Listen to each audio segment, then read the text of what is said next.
ഒരുപാട് ഡിലേ ആയെന്നറിയാം. ഇനി വീക്കിലി ഒരു വട്ടമെങ്കിലും ഇടാട്ടോ. മുറിയിൽ നിന്നും പുറത്തേക്ക് പെട്ടെന്ന് തന്നെ ഇറങ്ങി വന്നിരുന്നു അർജുൻ. അടുക്കളയിലേക്ക് ചെന്നപ്പോൾ വീർപ്പിച്ച് കെട്ടിയ മുഖവുമായി എന്തൊക്കെയോ ജോലി ചെയ്യുന്ന അലീനയാണ് അവൻ കണ്ടത്. അവളുടെ ഓരോ രീതികളും കണ്ടപ്പോൾ അവന് ചിരിയാണ് വന്നത്. എങ്കിലും അല്പം ഗൗരവത്തോടെ തന്നെയാണ് അവൾക്കരികിലേക്ക് ചെന്നത്. തന്നെ കുറെ വിഷമിപ്പിച്ചതല്ലേ ഇഷ്ടമാണെന്ന് പറഞ്ഞപ്പോൾ അതിൻ്റെ വേദന എത്രത്തോളം ഉണ്ടെന്ന് അവളുമൊന്ന് അറിയട്ടെ. അലീന ഇന്ന് കോഫി തരാൻ പോലും അങ്ങോട്ട് കണ്ടില്ലല്ലോ. അവൾക്കരികിലേക്ക് വന്നുകൊണ്ട് അവൻ പറഞ്ഞതും അവൾ അവൻ്റെ മുഖത്തേക്കൊന്ന് നോക്കി. അവളുടെ മുഖത്ത് എന്തോ വല്ലാത്തൊരു ദേഷ്യം നിറഞ്ഞു നിൽക്കുന്നത് പോലെ അവന് തോന്നിയിരുന്നു. എന്തുപറ്റി അലീന? ഒന്നും മനസ്സിലാവാത്ത പോലെ അവൻ അവളുടെ മുഖത്തേക്ക് നോക്കിക്കൊണ്ട് ചോദിച്ചു. എന്തു പറ്റാനാണ് സാർ? താല്പര്യമില്ലാതെ അവൾ മറുപടി പറഞ്ഞു. അല്ല, തനിക്കെന്തോ ഗൗരവം പോലെ. എപ്പോഴും ഒരേപോലെ ഇരിക്കാൻ പറ്റില്ലല്ലോ.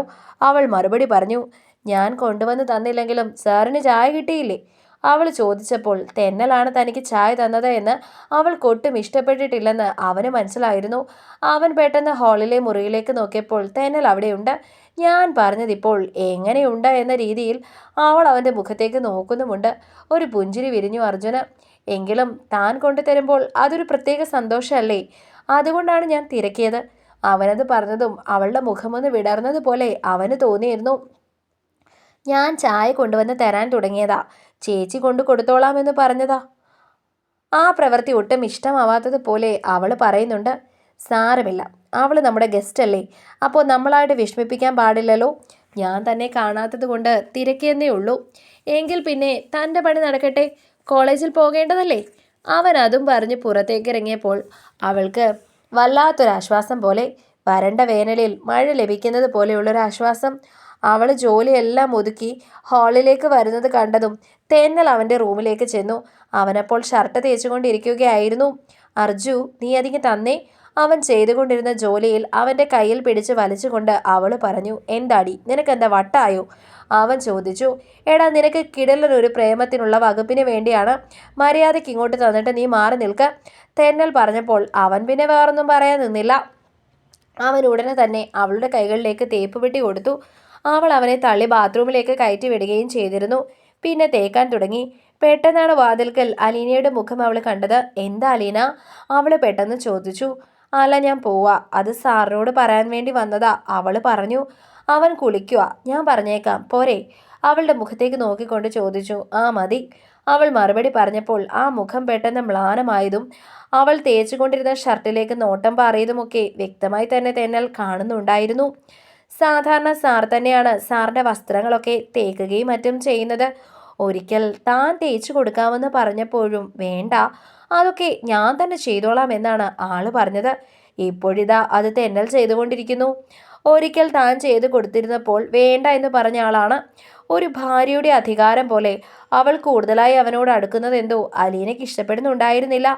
അവൾക്ക് നെഞ്ചിൽ ഒരു വലിയ ഭാരം പോലെ തോന്നി. ഇതൊക്കെ സാറ് തന്നെ ചെയ്യില്ലേ? സാധാരണ അങ്ങനെ ആയിരുന്നല്ലോ. അറിയാതെ ഉള്ളിലെ നീരസം മറച്ചു വെക്കാതെ തന്നെ ആ ചോദ്യം അലീനയ്ക്ക് പുറത്തേക്ക് വന്നു പോയിരുന്നു. ചെയ്യും, ബട്ട് ചെയ്യാനൊരു മോഹം. അവൻ്റെ കാര്യങ്ങളൊക്കെ ചെയ്യുന്നത് എനിക്ക് വല്ലാത്ത ഇഷ്ടമാണ്. അതുകൊണ്ട് ഞാൻ നിർബന്ധപൂർവ്വം അതൊക്കെ ചെയ്യും. ഞാനിവിടെ ഉള്ളപ്പോൾ ഒന്നും അവനെ കൊണ്ട് തനിയെ ചെയ്യാൻ സമ്മതിക്കില്ല. എല്ലാം ഞാനങ്ങ് ചെയ്തു കൊടുക്കും. അവളുടെ മുഖത്തേക്ക് നോക്കി ഒരു പ്രത്യേക താളത്തിൽ തെന്നൽ അത് പറഞ്ഞതും അതിഷ്ടമാവാത്തതുപോലെ അവളെ ഒന്ന് നോക്കുക മാത്രം ചെയ്തു അലീന. ഞാൻ പോയി എന്ന് പറഞ്ഞേക്കൂ. ദേഷ്യത്തോടെ അത്രയും പറഞ്ഞ് അവൾ പുറത്തേക്ക് ഇറങ്ങുന്നത് കണ്ടതും തെന്നലിന് ചിരി വന്നു പോയിരുന്നു. പുറത്തേക്ക് ഇറങ്ങിയപ്പോൾ വല്ലാത്തൊരു അസ്വസ്ഥത തന്നെ വലയം ചെയ്യുന്നത് അവൾ അറിഞ്ഞു. എന്തിനാണ് ഇത്രയും സ്വാതന്ത്ര്യം അവൾ അവനോട് കാണിക്കുന്നത് എന്ന ചിന്തയാണ് പെട്ടെന്ന് മനസ്സിലേക്ക് വന്നത്. കോളേജിലേക്ക് എത്തിയപ്പോഴും എന്തോ അവൾക്കൊന്നും മനസ്സിലാക്കാനും ശ്രദ്ധിക്കാനും സാധിക്കുന്നുണ്ടായിരുന്നില്ല. അന്ന് ഉച്ചവരെ അവൾ വല്ലാതെ അസ്വസ്ഥയായി കാണപ്പെടുകയും ചെയ്തു. ഉച്ചവരെ അർജുൻ്റെ ക്ലാസ്സും ഉണ്ടായിരുന്നില്ല. അവനെ കാണാൻ കൂടി സാധിക്കാത്തതോടെ വല്ലാത്തൊരവസ്ഥയിലേക്ക് തന്നെ അവൾ പോയിരുന്നു എന്ന് പറയുന്നതാണ് സത്യം. ഒരു നിമിഷം എന്തോ വല്ലാത്തൊരു ദേഷ്യം തന്നെ അവൾക്ക് അവനോട് തോന്നിപ്പോയിരുന്നു. അടുത്ത നിമിഷം തന്നെ അവൾ മനസ്സിനെ ശാസിച്ചു. താൻ എന്തിനാണ് അവനോട് ദേഷ്യവും പിണക്കവും ഒക്കെ കാണിക്കുന്നത്? അതിൻ്റെ ആവശ്യം എന്താണ്? അവൻ ശരിക്കും തന്നെ ഇഷ്ടമാണെന്ന് തുറന്നു പറഞ്ഞിരുന്നു. അതിനുശേഷം അവനെ താൻ മനസ്സിലാക്കിയില്ല എന്നതാണ് സത്യം. സ്വന്തം ഇഷ്ടം തന്നോടവൻ തുറന്നു പറഞ്ഞു. അപ്പോഴൊക്കെ അവനെ മനസ്സിലാക്കാതിരുന്നത് തൻ്റെ മാത്രം തെറ്റല്ലേ? താൻ മാത്രമല്ലേ അതിൽ തെറ്റ് ചെയ്തത്? ഇപ്പോൾ അവൻ മറ്റൊരു ജീവിതം തിരഞ്ഞെടുത്തുവെങ്കിൽ എങ്ങനെയാണ് അവനെ അതിൽ കുറ്റം പറയാൻ സാധിക്കുന്നത്? താൻ വേണ്ടെന്ന് പറഞ്ഞപ്പോൾ അവൻ മറ്റൊരു ജീവിതം കണ്ടെത്തി. അതൊരിക്കലും കുറ്റമായി പറയാൻ സാധിക്കില്ല. ഏത് നേരത്താണോ അവനെ ഇഷ്ടമല്ല എന്ന് പറയാൻ തോന്നിയത് എന്ന് അവൾ സ്വയം ചിന്തിക്കുകയായിരുന്നു. ഇനി ഒരിക്കലും ചിലപ്പോൾ അവനെ പോലെ നല്ലൊരു ജീവിത പങ്കാളിയെ കിട്ടില്ല. അത്രത്തോളം മികച്ച ഒരാളാണ് അവനെന്ന നിമിഷം അവൾക്ക് തോന്നിപ്പോയിരുന്നു. താൻ നഷ്ടപ്പെടുത്തിയത് ഏറ്റവും വലിയ സ്വത്താണ് അവനെന്ന നിമിഷം അവൾക്ക് തോന്നി. ആ നഷ്ടം ഇനി തനിക്ക് നികത്താൻ പറ്റില്ല എന്നും അവൾ ചിന്തിച്ചിരുന്നു. അവൻ ക്ലാസ്സിൽ വന്ന് ക്ലാസ് എടുത്തപ്പോൾ മുഴുവൻ അവളുടെ കണ്ണുകൾ അവൻ്റെ മുഖത്ത് തന്നെയായിരുന്നു. അവനോടെന്തോ വല്ലാത്തൊരിഷ്ടം തന്നെ അവൾക്ക് ആ നിമിഷം തോന്നിപ്പോയിരുന്നു. അവൻ തൻ്റേതല്ല എന്ന ചിന്ത കൂടുതലായും അവളെ വേദനിപ്പിക്കാൻ തുടങ്ങിയിരുന്നു. ക്ലാസ് കഴിഞ്ഞതും രണ്ടും കൽപ്പിച്ച് അവൾ സ്റ്റാഫ് റൂമിലേക്ക് ചെന്നു. അവിടെ കുറച്ചധികം ടീച്ചേഴ്സും ഉണ്ടായിരുന്നു. അവർക്കിടയിൽ ഇരുന്ന് എന്തോ കാര്യമായി പറയുകയാണവൻ. സാർ, അവൾ വിളിച്ചതും അവൻ വേഗം അവളുടെ മുഖത്തേക്ക് നോക്കി. എനിക്ക് സാറിനോടൊരു കാര്യം പറയാനുണ്ടായിരുന്നു. താൻ ക്യാൻറ്റീനിൽ വെയിറ്റ് ചെയ്, ഞാൻ അങ്ങോട്ട് വരാം. അവൻ പറഞ്ഞതും അതനുസരിച്ച് അവൾ വേഗം തന്നെ ക്യാൻറ്റീനിലേക്ക് പോയിരുന്നു. ക്യാൻറ്റീനിൽ ഇരിക്കുമ്പോൾ അവനോട് എന്ത് പറയുമെന്ന് അവൾക്കറിയില്ലായിരുന്നു. ഒരാവേശത്തിൻ്റെ പുറത്ത് അവനെ കാണാൻ വേണ്ടി വന്നതാണ്. അവനോട് എന്ത് സംസാരിക്കും? അല്ലെങ്കിൽ തന്നെ താൻ എന്ത് സംസാരിക്കാൻ വേണ്ടിയാണ് ഇപ്പോൾ ഇങ്ങോട്ട് വന്നത്? അവനെ ഇഷ്ടമാണെന്ന് പറയാനോ? അങ്ങനെ പറയാൻ ഒരിക്കലും തനിക്ക് ധൈര്യം കിട്ടില്ലെന്ന് അവൾ ചിന്തിക്കുകയായിരുന്നു. അങ്ങനെ പറഞ്ഞാൽ അവനത് അംഗീകരിക്കുമെന്നും തോന്നുന്നില്ല. മാത്രമല്ല, അങ്ങനെ താൻ പറഞ്ഞാൽ അതാ പെൺകുട്ടിയോട് ചെയ്യുന്ന തെറ്റല്ലേ? താൻ ഇഷ്ടമില്ല എന്ന് പറഞ്ഞുകൊണ്ടിരിക്കുമല്ലോ അവൻ ആ പെൺകുട്ടിക്ക് വാക്ക് കൊടുത്തിട്ടുണ്ടാവുക. അങ്ങനെയാണെങ്കിൽ താൻ വീണ്ടും അവനെ ധർമ്മസങ്കടത്തിലാക്കുകയല്ലേ ചെയ്യുന്നത്? തൻ്റെ ഇഷ്ടം ഇനി അവനോട് പറയാതിരിക്കുന്നതാണ് നല്ലതെന്ന് പോലും അവൾക്ക് തോന്നി. അത് തൻ്റെ ഉള്ളിൽ തന്നെ നിറഞ്ഞിരിക്കുന്നതാണ് നല്ലത്. ഇനി അത് പറഞ്ഞാലും ആർക്കും യാതൊരു പ്രയോജനവും ഉണ്ടാകാനും പോകുന്നില്ല. ആർക്കും ഒരു പ്രയോജനവുമില്ലാത്ത സത്യങ്ങൾ പറയാതിരിക്കുന്നത് തന്നെയല്ലേ നല്ലത്? അവൾ സ്വയം ചിന്തിച്ചു. ഇവിടെ നിന്നും ഇറങ്ങി ഓടിയാലോ എന്ന് ചിന്തിച്ചു. അവൻ വരുന്നതിന് മുൻപേ പോകാമെന്ന് കരുതി എഴുന്നേറ്റ സമയത്താണ് അവൻ പെട്ടെന്ന് വരുന്നത് കണ്ടത്. ഇനിയിപ്പോൾ എഴുന്നേൽക്കാനും പറ്റില്ലല്ലോ. അവൻ അരികിൽ വരുന്നത് കണ്ടതും വർദ്ധിച്ച ഹൃദയമിടിപ്പോടെ അവൾ അവിടെ ഇരുന്നു. അവൻ വരുമ്പോൾ കോളേജിൽ കുട്ടികൾ അവിടെ ഇരിക്കുകയാണ്. അവിടെ മുഴുവൻ നോക്കി. ഒടുവിൽ അവളെ കണ്ടുപിടിച്ചു. അവളെ കണ്ടതും അവൻ ചിരിയോടെ അവൾക്കരികിലേക്ക് വന്നിരുന്നു. അവൾക്കാണെങ്കിൽ ശരീരം മുഴുവൻ വിറയ്ക്കാൻ തുടങ്ങി. ഒരാവേശത്തിൻ്റെ പുറത്തിറങ്ങി പുറപ്പെട്ടതാണ്. ഇനിയിപ്പോൾ അവനോട് എന്തു പറയുമെന്നുള്ള ചിന്തയായി അവളുടെ മനസ്സിൽ. എന്താടോ, എന്താ സംസാരിക്കാനുണ്ടെന്ന് പറഞ്ഞത്? അവൾക്കരികിലേക്ക് ഇരുന്നു കൊണ്ട് അവൻ ചോദിച്ചു. അവൾ മുഖത്തെ വിയർപ്പ് തുടയ്ക്കുന്നത് അവൻ ശ്രദ്ധിച്ചു.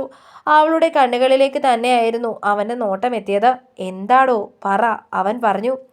ഒന്നുമില്ല, എന്തോ ഒരു ഡൗട്ട് ചോദിക്കാൻ വേണ്ടിയായിരുന്നു. എന്ത് ഡൗട്ട്? അത് ഞാൻ മറന്നുപോയി. അവൾ അവൻ്റെ മുഖത്തേക്ക് നോക്കി പറഞ്ഞതും അവളെ ഒന്നുകൂടി ഒന്ന് കൂർപ്പിച്ച് നോക്കിയിരുന്നു അവൻ. ഇത്ര പെട്ടെന്ന് മറന്നുപോയോ? താനിപ്പോൾ എന്നോട് വന്ന് സംസാരിക്കണമെന്ന് പറഞ്ഞിട്ട് ഒരു അരമണിക്കൂറല്ലേ ആയിട്ടുള്ളൂ? അതിനു മുൻപേ മറന്നുപോയോ? അവൻ ചോദിച്ചു. പെട്ടെന്ന് മറന്നുപോയി. അലീന എൻ്റെ മുഖത്തേക്ക് നോക്ക്. അവൻ പറഞ്ഞതും അവൾ വേഗം തന്നെ അവൻ്റെ മുഖത്തേക്കൊന്ന് നോക്കി. തനിക്ക് എന്നോട് പറയാനുള്ളത് എന്താണെന്ന് വെച്ചാൽ പറയടോ. അത് പിന്നെ സാറിൻ്റെ ഫ്രണ്ട് എന്നതിനപ്പുറം മറ്റെന്തെങ്കിലും ബന്ധം ആ ചേച്ചിയുമായി ഉണ്ടോ? രണ്ടും കൽപ്പിച്ച് അവൻ്റെ മുഖത്തേക്ക് ശരിക്കൊന്നും നോക്കാതെ അവൾ ചോദിച്ചതും അവൻ്റെ ചുണ്ടിൽ അടുത്ത നിമിഷം തന്നെ ഒരു പുഞ്ചിരി നിറഞ്ഞിരുന്നു. ഏത് ചേച്ചിയുമായി? അവൻ അവളെ ഒന്ന് കൂർപ്പിച്ചു നോക്കിക്കൊണ്ട് ചോദിച്ചു. അത് ആ ചേച്ചി തെന്നൽ. അവൾ പറഞ്ഞു. ആ ചേച്ചിയുമായി എനിക്ക് ഫ്രണ്ട്ഷിപ്പിനപ്പുറം എന്ത് ബന്ധമുണ്ടോ എന്നാണ് ഇപ്പോൾ അലീനയ്ക്ക് അറിയേണ്ടത്. അവളുടെ മുഖത്തേക്ക് നോക്കിക്കൊണ്ട് അവൻ ചോദിച്ചു. അല്ല, ഞാൻ വെറുതെ ചോദിച്ചു എന്നേ ഉള്ളൂ. ചേച്ചി എപ്പോഴും സാറിൻ്റെ കാര്യങ്ങളിലൊക്കെ വളരെയധികം അധികാരം കാണിക്കുന്നത് പോലെ എനിക്ക് തോന്നിയിരുന്നു. അതുകൊണ്ട് ചോദിച്ചു എന്ന് മാത്രം. ഇന്ന് തന്നെ ഞാൻ വന്നപ്പോൾ സാറിൻ്റെ ഷർട്ട് തേച്ചുകൊണ്ടിരിക്കുകയായിരുന്നു. ഒരിക്കൽ ഞാൻ സാറിൻ്റെ ഷർട്ട് തേക്കാൻ വേണ്ടി എടുത്തപ്പോൾ സാറിനെ വഴക്കു പറഞ്ഞില്ലേ? അത്തരം ജോലികളൊന്നും ചെയ്യണ്ട എന്ന് പറഞ്ഞിരുന്നില്ലേ? അതൊക്കെ സാറ് തന്നെ ചെയ്യുന്ന കാര്യങ്ങളാണെന്ന്. പക്ഷെ ആ ചേച്ചി ചെയ്യുന്നത് കണ്ടപ്പോൾ സാറ് വഴക്കൊന്നും പറയുന്നതായി കണ്ടില്ല. അപ്പോൾ ഞാൻ വിചാരിച്ചു നിങ്ങൾ തമ്മിൽ. അവളൊന്ന് നിർത്തി. ഞങ്ങൾ തമ്മിൽ? അവൻ അവളുടെ മുഖത്തേക്ക് നോക്കിക്കൊണ്ട് ചോദിച്ചു. ഒന്നുമില്ല, അവൾ പറഞ്ഞു. അങ്ങനെയല്ല, അതെന്താണെന്ന് ഇനി പറയേണ്ടത് താനാണ്. ഞങ്ങൾ തമ്മിൽ പ്രേമമാണെന്ന് താൻ വിചാരിച്ചു അല്ലേ? അവൻ ചോദിച്ചതും അവൾ അറിയാതെ മുഖം താഴ്ത്തിയിരുന്നു. പ്രേമമെന്ന് പറഞ്ഞ സാധനം നമുക്ക് വഴിയിൽ വിൽക്കാൻ വേണ്ടി കൊണ്ടുവന്ന് വെച്ചിരിക്കുന്ന ഒന്നല്ല. വരുന്നവരോടും പോകുന്നവരോടും ഒക്കെ തോന്നുന്ന ഒരു വികാരവുമല്ല അത്. അതൊരു മനോഹരമായ ഫീലിംഗ് ആണ്. എല്ലാവരോടും ഒന്നും നമുക്ക് തോന്നില്ല. ആരെ കണ്ടാലും തോന്നുന്നത് ആകർഷണമാണ്. എന്നാൽ ഇയാൾ എൻ്റെ ജീവിതത്തിൽ ഉണ്ടായിരുന്നുവെങ്കിൽ നന്നായിരുന്നു. അല്ലെങ്കിൽ ഇയാളാണ് ഇനിയുള്ള എൻ്റെ ജീവിതത്തിൽ കൂടെ ഉണ്ടാവേണ്ടത് എന്ന് തോന്നുന്നതാണ് പ്രണയം. അയാളില്ലാതെ നമ്മൾ പൂർണ്ണമാവില്ല എന്ന് തോന്നുന്ന ആ നിമിഷമാണ് പ്രണയം നമ്മൾ തിരിച്ചറിയുന്നത്. എന്നെ സംബന്ധിച്ചിടത്തോളം ഒരു വ്യക്തിക്ക് ജീവിതത്തിൽ ഒരിക്കൽ മാത്രമേ യഥാർത്ഥ പ്രണയം തോന്നുകയുള്ളൂ. ഏതൊരു മനുഷ്യനെയും പോലെ എനിക്കും അത് തോന്നിയിട്ടുണ്ട്. ഒരിക്കൽ തോന്നിയ ആളോട് ഞാനത് തുറന്നു പറയുകയും ചെയ്തിട്ടുണ്ട്. മറുഭാഗത്തിൽ നിന്നും ഉണ്ടായത് തിരസ്കരണമാണെങ്കിൽ പോലും എനിക്ക് ആ സ്ഥാനത്തേക്ക് ഇതുവരെയും മറ്റൊരാളെ കാണാൻ സാധിച്ചിട്ടില്ല. ഭാവിയിൽ മറ്റൊരാൾ ചിലപ്പോൾ എൻ്റെ ഭാര്യയായി വന്നാലും ആത്മാർത്ഥമായി പ്രണയം തോന്നിയത് ഒരേ ഒരാളോടാണെന്ന് എനിക്ക് ഉറപ്പിച്ച് പറയാൻ സാധിക്കും. അവനത് പറഞ്ഞതും അവളുടെ കണ്ണുകൾ ഒന്ന് തിളങ്ങി. അവൻ്റെ മുഖത്തേക്ക് തന്നെ അവളൊന്ന് നോക്കി. തുടരും അടുത്ത ഭാഗങ്ങൾക്ക് വേണ്ടി ചാനൽ സബ്സ്ക്രൈബ് ചെയ്യാൻ മറക്കല്ലേ.